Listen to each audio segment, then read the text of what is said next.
Alesha Henley is an experienced marketing executive with experience at top companies including Blue Cross Blue Shield, Rust-Oleum, Orbitz, AT&T, Greater STL, and Coca.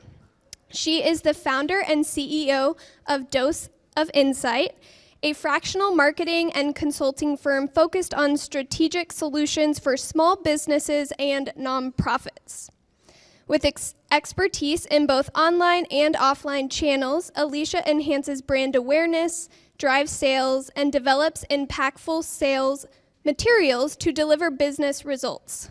Armed with an MBA from the University of Chicago Booth School of Business and over 25 years of experience, she leverages data and market trends to create effective growth strategies. Beyond her professional work, Alesha is a dedicated community advocate, actively involved in civic organizations to improve the lives of others. Welcome, Alesha. Thank you.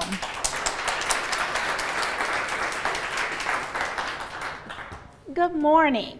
Good morning. Oh, I didn't even have to do it twice. Thanks. Okay, enough about me. We're here to talk about marketing, which is super important to all businesses, for-profit as well as nonprofit, and I do a little bit of both. Today we're going to talk about building your brand, talk about content marketing strategies, digital presence, which is on everybody's mind because that is the way of the world today, a little bit about social media, collaborations, and then the important part of measuring your success. Let's start with a couple definitions to make sure that we're all on the same page. Marketing is an action. It is an activity. It is a process of communicating your product or service to your target audience. So it is doing something. Your brand is the combination of your name, your logo, your colors, your voice, your customer experience. All of that makes up your brand. If I say Nike, Apple, Walmart, what came to mind? Their logos, their colors. Maybe the tagline, Nike says just do it. Did you think about an ad campaign? Did you think about your personal experience with one of those brands? All of that makes up the brand identity. And marketing is what those companies did to make you think the way that you did. It is the story that they told you to make you think whatever it was you thought when I mentioned those names. Building your brand is just about telling your story. How you do what you do. What is the mission of what you do? Brand elements. I named a few earlier. All of that encompasses how you present yourself to the exterior world. How do you want people to think about your business when somebody says your name, when they look at your logo? Do you have a tagline? My company's name is A Dose of Insight. I labored hard over that name because I wanted it to mean something. But that in and of itself doesn't necessarily tell you what I do, so I said, your marketing remedy. That's my tagline. So it tells you that I give you a dose of insight about marketing. So try to be thoughtful as you develop your brand, because successful branding relies on a very well-developed brand identity, and you can't take it back. And it costs a lot more money to rebrand than to get it right the first time.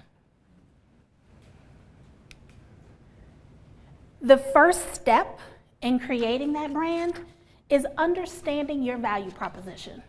What does that mean? How do you solve your clients' problems? It is not about you, the company, the nonprofit. It is about what service you provide to your client. How do you make their lives better? That is the value that you bring. How do you do that differently than the other people in the marketplace?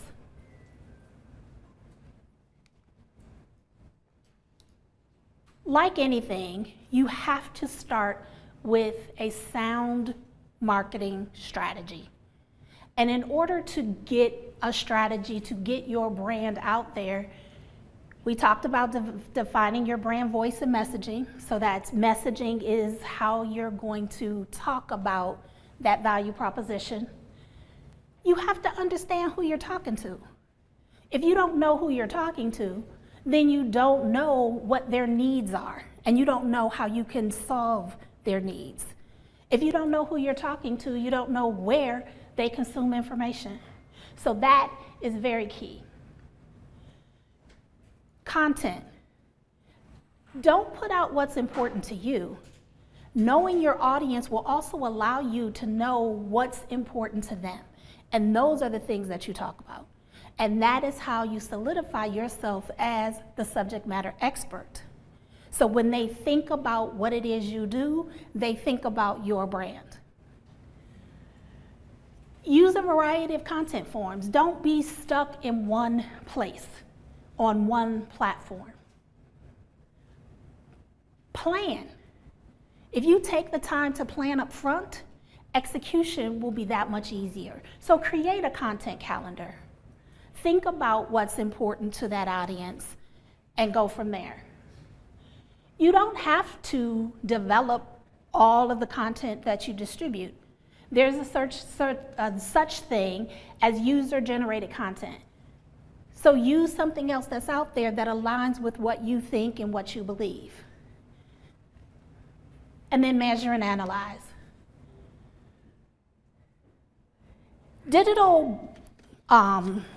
The digital world is the most cost-effective way of branding today. So we're going to go over a few of the channels within digital. Having a website is the cost of doing business. Yes? Can you go back 2 slides? I missed the summary notes. Real quick. Which one? After that one. This one?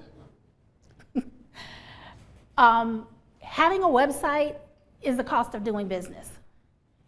Customers expect you to have one, so you need to have one.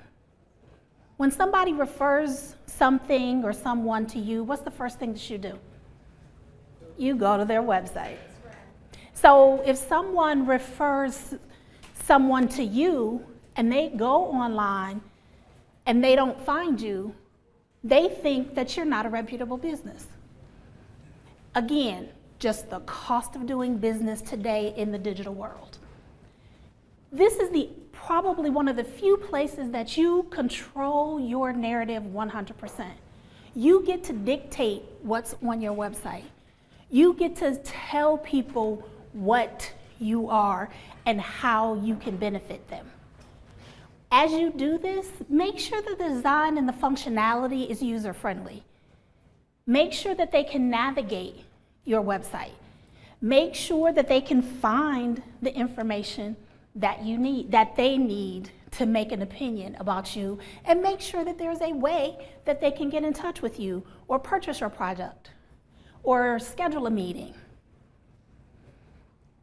Search engine optimization means when someone's searching for something, marketing consultant, I want to be one of the top search results, whether they're on Google or Bing or Yahoo.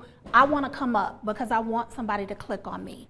So I want to make sure that my website is optimized for those search results, which means you have to do a little work. You have to know what people are searching for and make sure that those words, phrases are on your website.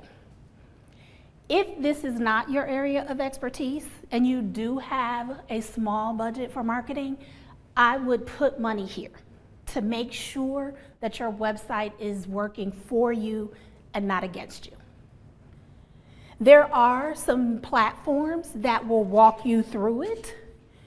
I'm sure you've heard of Squarespace or Wix or Web.com, Shopify. They will have templates that will help you design. They will have ways to walk you through SEO if you do have limited budget and you don't have that expertise.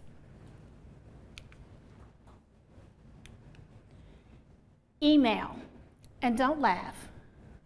I know that you think email is played out, and it is not. Traditional marketing works. If you think about your own personal life and the mail that you get in snail mail, when you open up your emails, you have solicitations there, and you have those because they do still work. Sometimes it actually cuts through the noise of the online presence and gets your attention. Have you ever heard of the thing that says you have to hear something 7 times before you can even recall it? I would venture to guess that in today's world, that 7 is probably magnified 5, 6, 7 times because of the amount of information that we get on a daily basis. And as a small business that no one or very few people know about, it helps to get people over multiple channels. And this is a great channel to use because you can build your own list up where you don't have to purchase lists or that kind of thing. Create a newsletter. Give somebody a reason to give you their information where you could have one-on-one contact with them. This allows you to build the relationship over time, and they get to know you and you get to know them. People do business with people that they trust. And if you are continually talking to them and giving them the value that you bring to them, that relationship is built. Reviews, another awesome way to get people talking. 83% of people look at reviews and, better yet, trust reviews. And why do they trust them? Because it's not coming from you. It's coming from somebody else. So they are looking at those things. And whether you're doing direct to consumer and it comes in the way of a review, or if you're marketing to businesses, that means you need to do a case study. That is the example of a review for business to business. Building that trust via other people helps tell your story without you directly telling that story. Social media. Everybody is on social media today, right? And I've got some stats a little later on that might surprise you. People come up to me all the time and say, Alesha, I need to be on social media. Can you help me? And I ask one question, why? And this is what I get. Crickets. They have no idea why they want to be on social media or they need to be on social media. I will tell you today, if you're doing something and you don't know why you're doing it, stop. And I know that seems like a very simple concept, but there are people that, somebody told me that I just need to be on social media. So I'm gonna go to every single platform and I've created an account, but now I don't know what to do. Stop, step back, and develop goals that align with your business. What is it that you want out of social media? Are you trying to build your brand? Are you trying to get sales? Are you trying to move people onto your website so they can learn more about you? What are you trying to do? Who are you targeting? Because that will dictate which platforms you're on, because you might not need to be on all of them. You might not have enough content to be on all of them. You may not have the resources to keep up on all of them. Make sure that the content that you have is relevant. And again, I say not relevant to you, but relevant to your customer. How is the information that you're putting out helping them? How is it moving their business forward? And how can you help them do that? Is your content engaging? Are you just putting stuff out there and you're not asking people to do something? There's no clickable link. There's no backlink to your website. There's no question that they can comment, like, or engage with. Is it timely? Are you talking about something from 2020 and it's 2024? Scroll through. The key to social media is being consistent. You post today and then you don't post for another 3-4 months, no one's looking for you. You're not showing up in anybody's feed. The consistency is what makes you top of mind when someone needs what you have. Because the likelihood of them purchasing something from one instance or one contact or one social media post is slim to none. So you have to be consistent, and not just with social media, but anything that you do. If you're creating an email newsletter and you do one and you for the new year and don't do another one till Christmas, again, no one's looking for you. No one knows what happened to you in between those 11 months. Why is social media important? Because almost half of the population has a social media account. And they spend 2.5 hours a day on average on a social media platform. And more than half of the people do research on social media. So this is the why you need to be on social media, not because somebody told you. Over half adults are on are on Facebook specifically. 82% of the people on social are consuming videos, which is why the rise of platforms like TikTok are so prevalent today. People have short attention spans. They want quick hits, and video does that. Does that mean you should only do video? I don't know. It depends on your product or your service or what you're trying to communicate. But video should be a part of your strategy. When you talk about generations on Facebook, if your target is baby boomers and the only thing you're doing is social media, you're missing half of your population. Half of your population is not getting your message. Conversely, if you are targeting millennials and you're not on social media, you're missing the boat entirely, because this is where they are. Which is why it is very important to know who you're targeting, so that you know where they are and where they consume information. To be effective on social media, I know I sound like a broken record, but again, you have to hear stuff 7 times in order to recall it. Be consistent. Publish relevant content. Listen to and engage the people that follow you. Analyze your results. And we're going to go through a whole thing on analytics in a minute, because I know that keeps coming up on my slides as well. Collaborations are a great and inexpensive way to build your brand.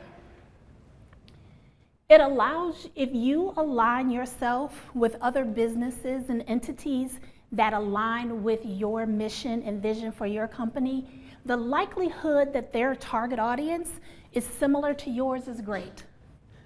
And in these partnerships, you can do things that are very free or low cost. You can do a guest blog. You can be a guest on a podcast.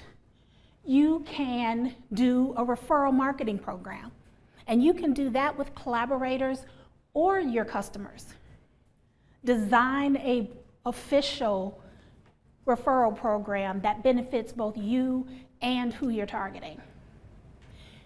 We talked about email and snail mail. You can put a flyer in their email. You can have a section of their monthly newsletter that talks about what you do, that opens up a whole audience that you may or may not have been able to get in front of.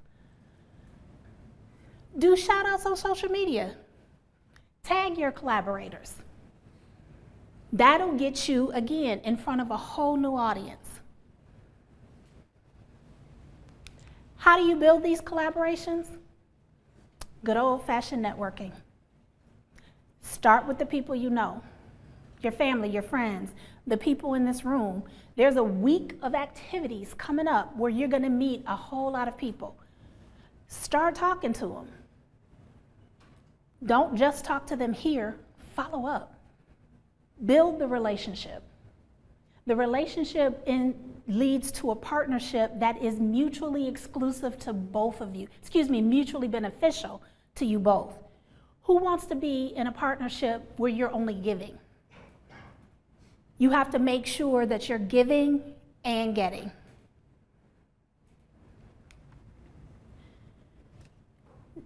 You've identified your brand. You've set up your strategy. You've identified what you're doing and you've started doing it.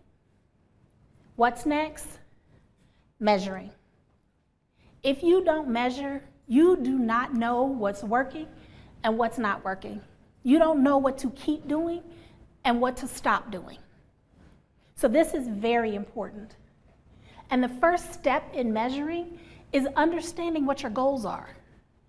If your goal is profitability and all you're measuring is revenue, are you successful? Who knows? Because you're not measuring the right thing. So make sure you know the objectives of your marketing efforts. Make sure that you evaluate by the ability to generate a response, convert, generate leads, figure out what it is you're trying to do. When you get this information and you're putting it back into your strategy, make sure that you're not changing too many things so that you don't know what moved the needle in your change. So isolate factors that you're going to test out to see if your results change.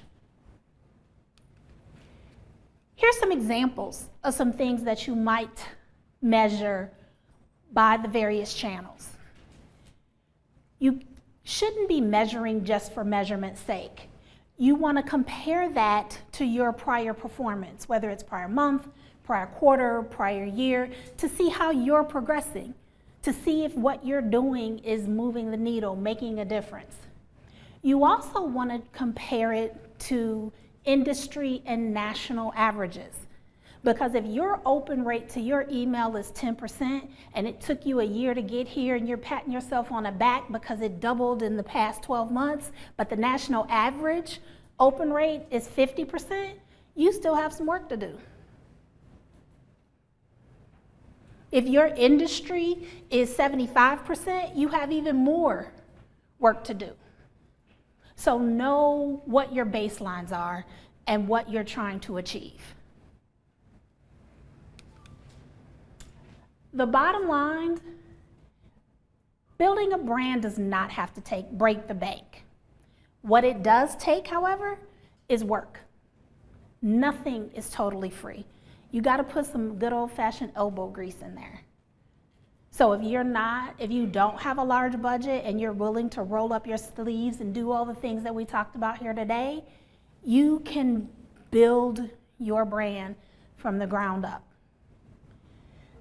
Develop high quality content, establish a solid digital footprint through website, social channels, email, optimize your SEO. Leverage social media, collaborate, partner with others, and then measure your success.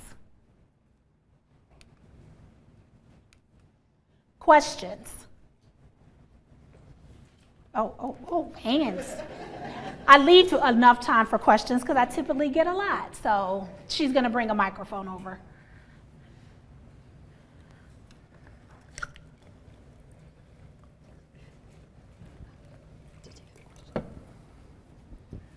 Thank you for your presentation. Now, this is the million-dollar question. Yes, ma'am. When you start on this whole social media thing, Yes. it can suck you down into a rabbit hole. You're answering and is there Say a it for the schedule, people like in the 8 back. o'clock, look at your emails, 12 o'clock, post some, that's the madness of it, and you don't have the money to hire somebody. What do you do? That is true.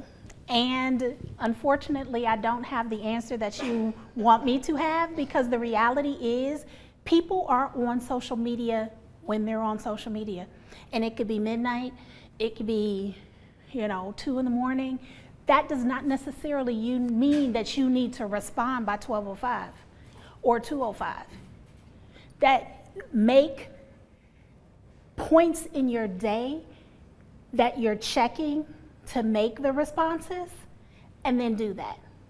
You don't want to go 2 days, 3 days before you're responding, but the expectation is not that you respond 5 minutes after the post.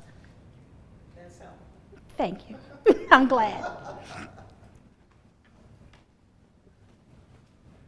She has she has a microphone back there. Sorry, we'll come to you next. Hi, good morning. Thank you so much for your Good morning. presentation. So at the very end, you were talking about determining the analytics. Yes. And talking about finding your baseline. Mm-hmm. How would you find your baseline?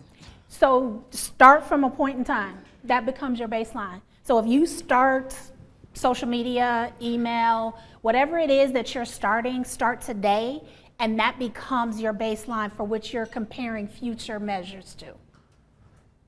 And then again, make sure that you do a little research to understand what the industry and national averages are for whatever it is that you're measuring, and that too becomes your point of reference for comparison. So how do you find that information? You can Google it. It's a whole lot. Well, let me say this.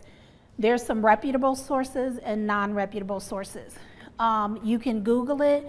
Your library as a small business can be your best friend. They have business librarians that can help you find the information for free to some things that you're looking for. So that is another good resource to find those averages.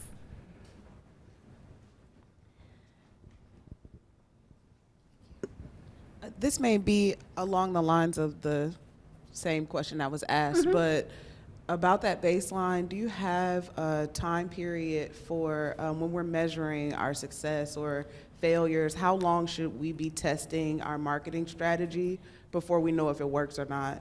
That is a great question. Thank you so much for asking it. I'm having a moment up here, so I take off my sweater, sorry. Yes, I am at that age. So that's a great question, and let me say this. Marketing is not an immediate thing. And a lot of my clients will come to me and they want to know what the ROI is tomorrow. Marketing is about consistency. Think about how long it took to, did I say something? Okay. Think about how long it took for Nike to be a household name. Think about how long it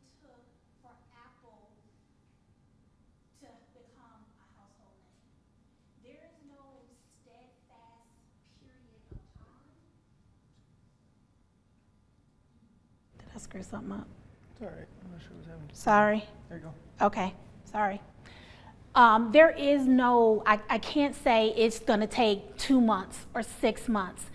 It is going to take time, and you have to do the commitment of time. So what you want to look at as you're measuring things is there some type of uptick in what you're doing? Which is why I say you need to compare month over month, year over year for yourself to ensure that you're making movement in the activities that you're implementing.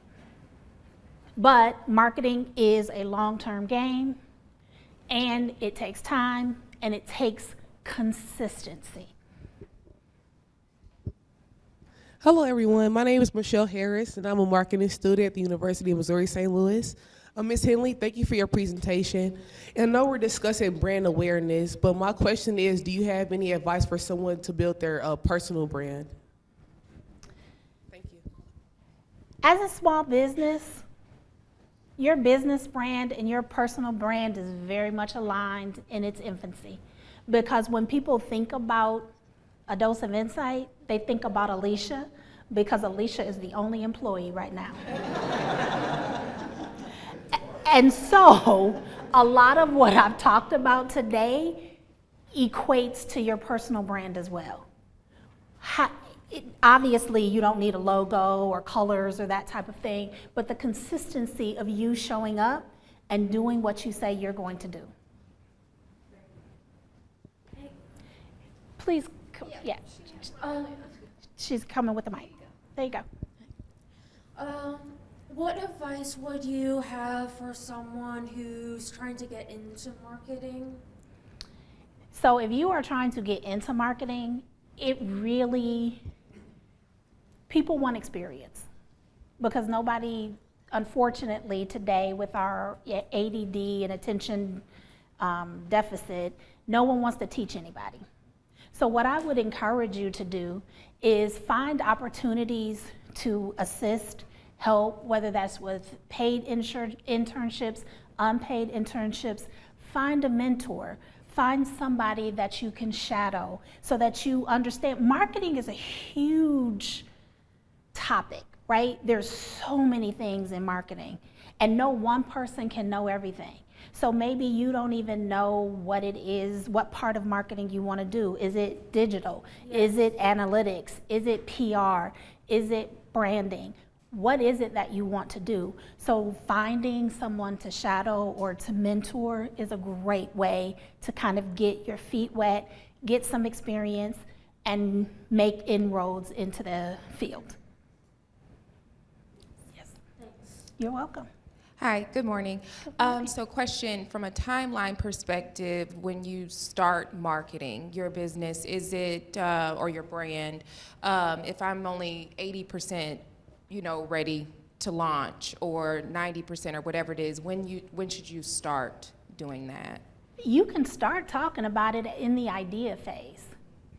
It is what you say and the way that you say it, right? Because if you're not ready for people to come to your website or actually purchase a physical product, or have the service is not necessarily ready, you do a campaign about coming soon, right? And you lead up to the launch of the thing, and then you make a huge splash about that launch, and then you've got people's interest. And again, consistency and delivering your message on what you are actually going to do once you launch. How can you help somebody else when you are in the market doing your thing? Hi, good morning. So I have a question as far as percentage of your budget as a startup or small business. What are some realistic expectations? Considering that you probably don't have a lot of customers, and that should probably be one of your primary concerns. So what would be a realistic percentage of one's budget you could expect to allocate towards marketing?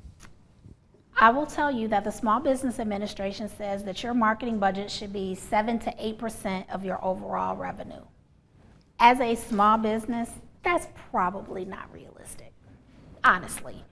Right, you're still figuring out your service or your product and trying to put that money back into the business. So realistically, I would say probably 1 to 2% of your overall budget. And again, make sure that you know, like the website, cost of doing business. If your budget is so small and that's not your area of expertise, I would make sure that I get that right. Because everything else that you do from a marketing perspective should land people on your website. So spend the money and prioritize on the things that are going to be most valuable to your business. Because as a startup, most of your business is going to come from referrals anyway, realistically. So what you want to do is the little things to get yourself out there. Come to events like STL Startup Week. Yes? And, you know, put yourself out there. Speaking isn't the number one thing that I like to do, but I do it because it gets me out there. It gets my business out there. It tells people, hey, that girl might know what she's talking about a little bit, right? So you have to find ways to get yourself out there that are cost effectively or no cost at all. And this was no cost. It was the cost of time, for sure, because I guess I could be doing something else, but I didn't have to shell out money. You're welcome.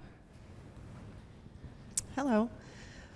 My question is, how much would you say marketing is about psychology and people skills, reading the room, versus creativity and commanding attention? That's a great question, and I don't know if I've ever actually thought about that. I would say they're equally important. Is it 50-50? Probably not. I would say maybe 60-40 as far as psychology, because oftentimes marketing is about education. Sometimes people don't even know what they need, or they haven't thought about the need that you might be able to provide. So you have to balance the education with the need. Because oftentimes people don't think about marketing. That's the very last thing they think about. But I would submit to you, you could have the best product or service in the world, and without marketing, nobody would know about that product or you. So it's my job to convince that business owner, you do need to invest. You do need to increase your budget from 2 to 4%. You do need the assistance, because everybody thinks they're a marketer. Everybody's on social media. Everybody can do it, right? There is some science to marketing. There is some logic and best practices that I bring to the table. So it is psychology and it is creativity, because you have to think outside the box as a marketer to do that education and to bring people psychologically onto your side. But that was a great question. This young lady up here had her hand up for a while. Good morning. Good morning. My name is Tepra Wells, and I'm currently in the process of building and founding my own agency in marketing. Awesome. Still trying to decide what, like you say, marketing is an umbrella, Yes. and I'm trying to figure out what lane to be in. Mm-hmm. But in the process of me discovering that, I'm still in the beginning stages of my logo, my name, all Mhm. those things. So with the budget aspect, what are some affordable ways for me to be able to like shop that and workshop that? And then like, what are some folks who I can reach out to get help and assistance with resume and my brand portfolio and all those things? I will tell you that when I came up with the name and logo and all that, I shopped it with my friends, because my friends are smart. And my friends are honest. Right? So shop it with the people that are immediately in your circle. And as I was shopping it, I realized, you know what, I need them a lot. So I created this concept of a personal board of directors. And I cannot take the credit for it. It was another friend of mine that says, you should do that. And that's what I did. And those are the people that I go to when I need that honesty and I need to shop something. And then if I needed to go beyond that, I'll have them take it to a group of their friends. So that's free. And is it scientific? Not necessarily, but it is directional.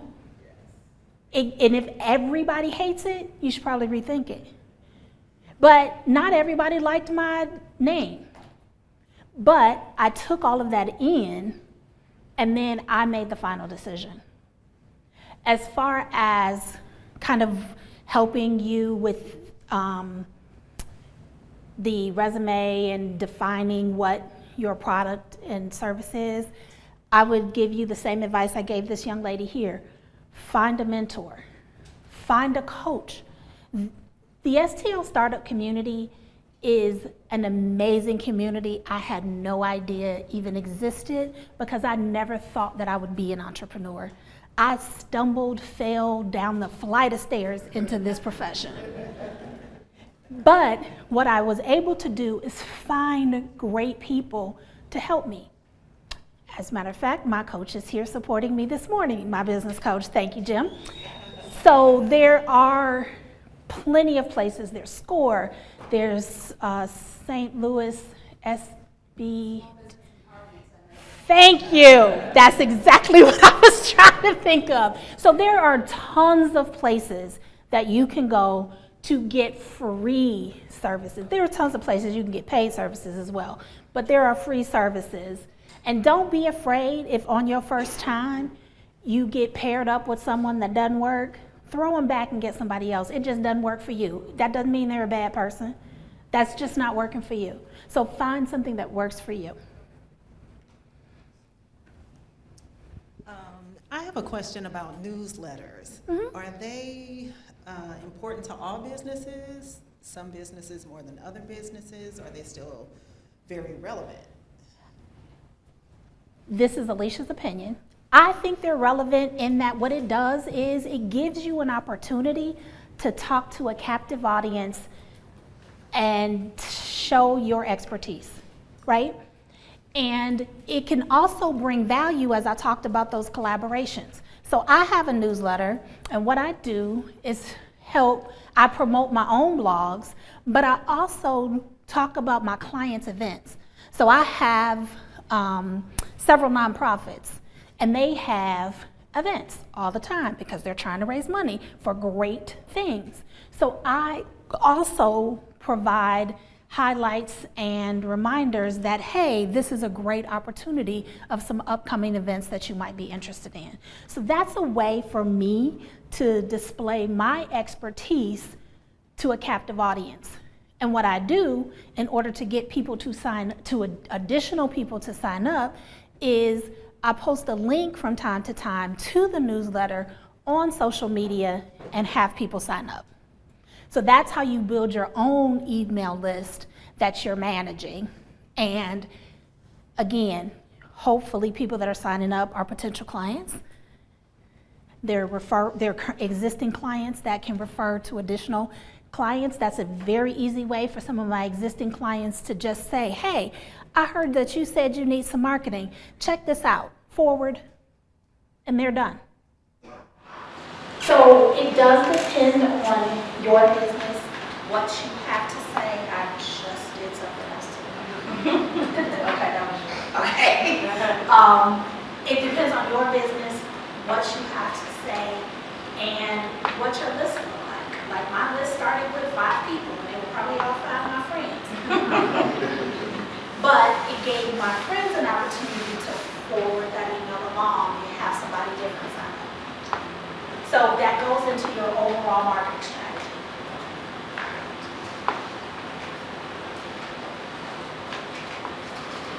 Thank you. As an entrepreneur, what would you say is the balance between your personal brand and your company brand, and which one should take precedence? As I said, see, that's why I was standing over here, sorry. As I said earlier, as a small business, your personal brand and your professional brand is very similar. You would hope As you grow, you create separation between your personal brand and your business. And what should take precedence depends on what your goals are. I want, for a dose of insight, that a dose of insight will take precedent because that is what I'm trying to build and to grow. I've spent 25 years building the Alesha Henley brand. Now it's time for me to let that kind of coast and really focus in on my A Dose of Insight brand. Right now, they're one and the same, but as I begin to hire people, as I begin to do more, I want to magnify and amplify the A Dose of Insight brand. But it really depends on what your personal goals are and at what point you can separate the two.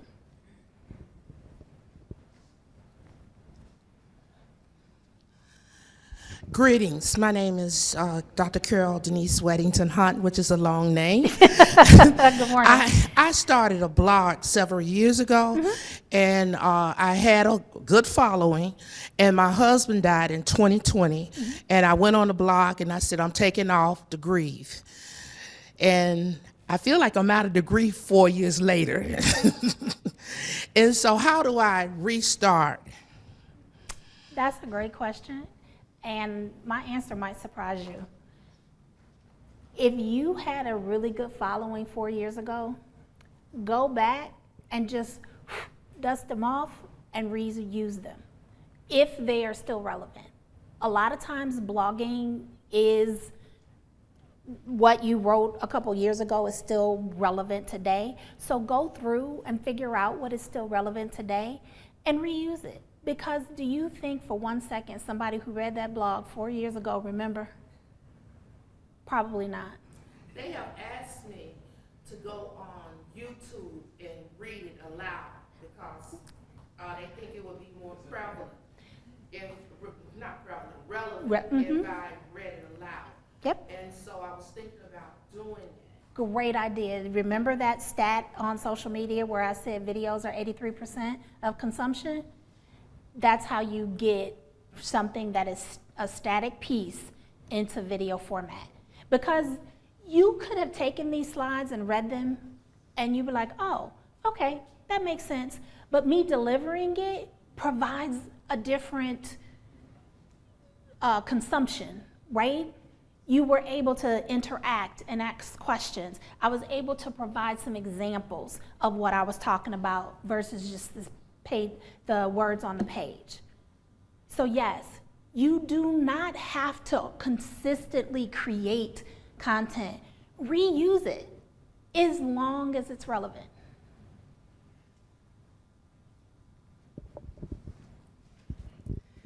So I think a lot of us are probably very tuned into the fact that entrepreneurship is an extremely personal process, and there are a lot of keyboard warriors in the world.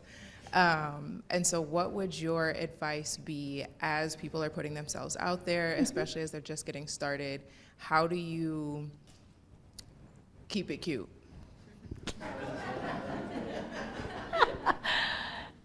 That's where you're, as a founder, that's where your personality comes in, right? And that's what you really are selling to somebody. There's tons of marketing consultants in the St. Louis area alone. People are buying me and my knowledge and my connection. And you're not gonna make a connection to everybody. The speaker this morning was saying, learn how to say no. Because sometimes there are clients that you don't want. And as an, I love that. And as an entrepreneur, you have the ability to say no. When you were working for the man, you had to suck it up and you had to take it. You no longer have to do that unless you want to. So I think that your personality should come out. And if you want to do this thing without hiring somebody right now, this is what I suggest that you do. As you think about how you manage your own personal social media or your own personal email or that type of thing, step out of that personal and say, If I was a business, how would I do this? If I was a business making the decision to hire me, what would it take? And that's how you approach the thing. I have a large personality, and I'm not for everybody, but that's okay. Because no one business is ever going to capture 100% of the market. Capture the market that you can do best helping, and bring 100% of you. Hi, thank you for your talk. I was just wondering, throughout your journey starting your own small business, what was one of the biggest obstacles you faced, and how did you overcome it? Or I guess just one or two. Honestly, my biggest obstacle was me. I did not, as I said, I fell down the stairs into this. This is not one of those journeys of, I've always wanted to be an entrepreneur, so at any cost. Somebody said they needed something, and I said, oh, I can do it. And they thought I was kidding, and I was like, no, I'm not kidding. And I did it, and then I did it for her, and then I did it for somebody else, and then I did it for somebody else, and a business was born. Because I never thought that I could do it. I never thought that I knew enough to be a consultant. I'd never thought that I'm not a salesperson, so I never thought that I'd have enough business. And as I have gone through this journey, all of those things have been debunked. I'm not a salesperson, but I managed to get business. I am smart enough. As a matter of fact, I realize how smart I am because I compare myself to some of the other people that are out there doing, producing work that is subpar. So honestly, I was my own biggest obstacle. And once I started believing in myself, all the things happened.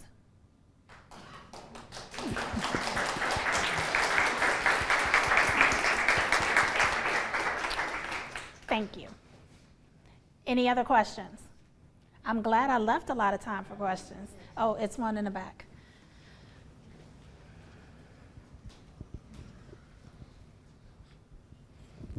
Hi, Alesha. Hello, Terrence. Terrence Gaddy here. Alesha and I met a couple weeks ago, and I've been following her around ever since. Alesha, I want to know, on those days that things are not going well for you in the marketing space, how do you regroup and re-engage and light that fire once again? Because our work is cyclical. Mm-hmm. That's a great question, and I go back to my comment of marketing being consistent, because when nothing's happening, when no one's liking and no one's commenting and nobody's opening the email and nobody's reading the newsletter and nobody's coming up to you to talk to you in the booth and you can't find a partner, you gotta keep going. It is the journey of an entrepreneur. There are good times and there are bad. And at those bad times or slow times or down times, that's when I encourage you to really pick up those measurements and figure out what's working and what's not. And go back and say, have I been listening to what these measurements have been telling me? They're telling me that this kind of post never gets any engagement. Maybe I should stop doing that post. I've been doing it for the last 2 years, and in 2 years, no one has ever liked it, commented on it, shared it. Maybe that's not the right thing to do. However, this other one, oh my God, everybody liked this one, and a few people shared it. When they shared it, did I say thank you? Nope, I didn't. Maybe I should do more of that. Maybe I should create content where it's more interactive so that I can get some feedback. Am I asking my customers for reviews? Surprisingly enough, a lot of us don't even ask. Oftentimes, customers would be happy to share. And not only does it help the next customer, it helps you, because it tells you what you're doing right and maybe what you're doing wrong. ways that you can improve your service.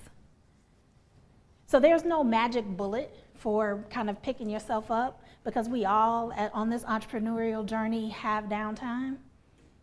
You've got to find what fuels you.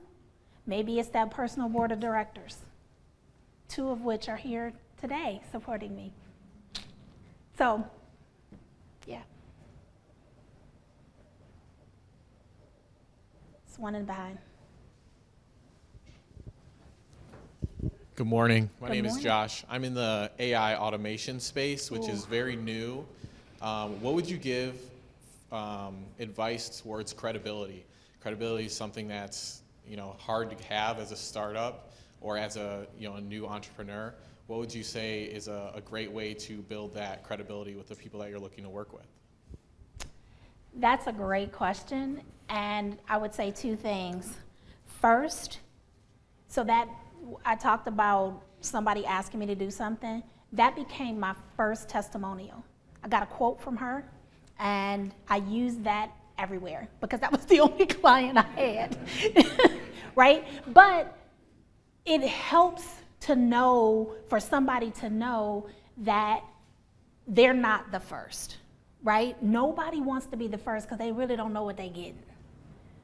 So use what you can, and use your personal circle, because referrals go a long way. If somebody says, oh, I really think that you should use Alesha, and that person trusts her, I've had somebody come talk to me, and by the end of the conversation, they were signing the contract just based on the referral received.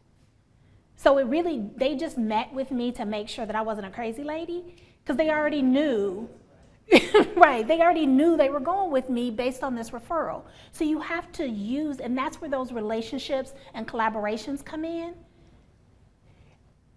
Find your people, find your tribe, and that is how you initially build credibility. Second point, deliver. Because if that person had come to me from that referral, signed the contract, and I provided some crappy product, what do you think would have happened? My credibility shot. So you have to make sure that you deliver. Because 1, I don't want to dilute my own brand, but I also don't want that person who referred me to look at me side-eyed like, oh, I referred you and you come like that? That's not cool. I want to show up for me, and I want to show up for that referral source.